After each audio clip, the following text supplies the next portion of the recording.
పూరి జగన్నాథ్కి అయితే హీరో దొరికేశారు. అయితే అది చిన్న చితక హీరో కాదు, లేకపోతే కొత్తగా వచ్చిన హీరో అయితే కాదు. అంటే కంటిన్యూస్గా ఫ్లాప్స్ ఉన్న ఈ డైరెక్టర్ చేతిలో అసలు ఎవరు, అది కూడా ఫస్ట్ సిట్టింగ్లోనే, లైక్ ఫస్ట్ టైం స్టోరీ వినగానే నేను చేస్తా పక్కా అని చెప్పి అసలు ఆ హీరో ఎవరు ఏంటిది అంటే ఇప్పటి వరకు కూడా మన ఇంతకు ముందున్న జనరేషన్లో చూసుకుంటే పూరి జగన్నాథ్ అంటే ఒక బ్రాండ్, ఆయనకు ఒక సపరేట్ ఫ్యాన్ బేస్ కానీ అందులో ఎవరైనా హీరో ఉండొచ్చు, అది పెద్ద హీరో కానీ చిన్న హీరో కానీ స్టోరీ ఏదైనా కావచ్చు ఎవరైనా కావచ్చు.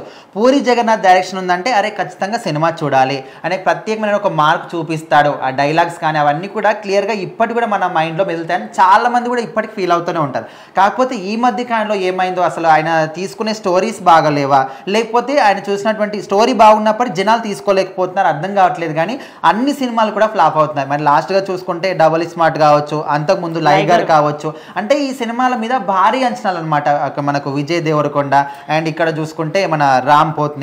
సో వీళ్ళు మంచి టాలెంట్ ఉన్న వ్యక్తులు. డిఫరెంట్, ఎందుకంటే లైగర్కి చాలా, ఎందుకంటే ఫస్ట్ సినిమా గట్ట దానికంటూ సీక్వెల్గా అట్లా ఏం కాదు, అది ఫస్ట్ సినిమా. విజయ్ దేవరకొండ ఒక బాక్సర్, అసలు పెద్ద పెద్ద స్టార్ కాస్ట్ ఉంది, అది ఇది సరే బాగుంటుందేమో, ఎందుకంటే సాంగ్స్ బాగా హిట్ అయ్యాయి అసలు.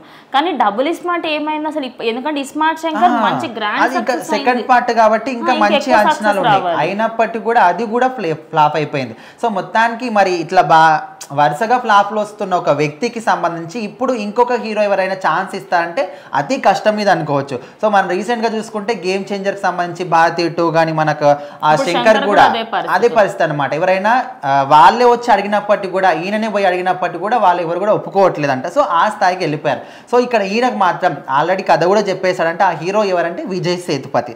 సో ఆయనకు ప్రజెంట్ జనరేషన్లో ఎంత మంచి క్రేజ్ ఉందో అందరికీ తెలిసిందే. సో మరి అలాంటి ఒక మంచి వ్యక్తితోని, ఒక మంచి హీరోతోని ఈయన సినిమా చేయబోతున్నాడు. ఆల్రెడీ ఒక స్టోరీ లైన్ కూడా ఆయన చెప్పడం జరిగిందంటే ఆయన కూడా ఓకే చేశాడంట. మరి ఎప్పటి నుంచి స్టార్ట్ చేస్తారు ఏంటి, మరి ఇప్పుడైనా ఇక్కడ విజయ్ సేతుపతి పూరి జగన్నాథ్ కాంబినేషన్లో వచ్చే ఈ సినిమా అయినా మంచి హిట్ అవుతుందా లేదని కూడా చాలా మంది అంటే ఎక్స్పెక్టేషన్స్ అయితే చాలానే పెట్టుకున్నారు. ఎందుకంటే ఆయన ఇదేదో నార్మల్ స్టోరీస్ రాసే వ్యక్తి కాదు. అప్పట్లో ఆయన సినిమాల్లో స్టోరీస్ కానివ్వండి, డైలాగ్స్ కానివ్వండి వేరే లెవెల్లో ఉంటాయి.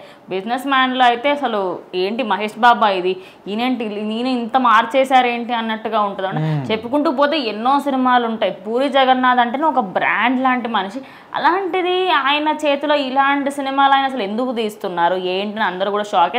కానీ ఈ సినిమాతో ఆయన పవర్ ప్యాక్ కంబ్యాక్ ఇవ్వబోతుందని తెలుసు. ఎందుకంటే విజయ్ సేతుపతి ఏదైనా ఒక సినిమాని చూస్ చేసుకుని అందులో ఆయన క్యారెక్టర్ ఎలివేట్ అవ్వాలి అని చెప్పేసి అనుకుంటారు. అండ్ అదేవిధంగా స్టోరీ ఇంపాక్ట్ ఉంటేనే ఆయన సినిమా చేస్తూ ఉంటారు. ఈ మధ్య కాలంలో చాలా మటుకు సినిమాలు అలాగే చేశారు. మరి ఆయన వస్తారు ఖచ్చితంగా అంటే ఆయన అయితే హీరోగా అనుకుంటున్నారు. చూద్దాం మరి ఆయన హీరోగా ఇక్కడ పూరి జగన్నాథ్ డైరెక్షన్ లో అంటే మంచి ఎక్స్పెక్టేషన్స్ పెట్టుకున్నారు. ఖచ్చితంగా ఇప్పుడు వరుస ఫ్లాప్లు ఉన్న పూరి జగన్నాథ్ కి ఇదొక మంచి కంబ్యాక్ కోసమని ఆయన ఫ్యాన్స్ అయితే చాలా మంది వెయిట్ చేస్తున్నారు. చూద్దాం మరి ఏదన్నా దీని గురించి అప్డేట్ ఇస్తారా, అప్డేట్ వచ్చిన తర్వాత ఏ విధంగా ఉంటుంది ఏంటి అని.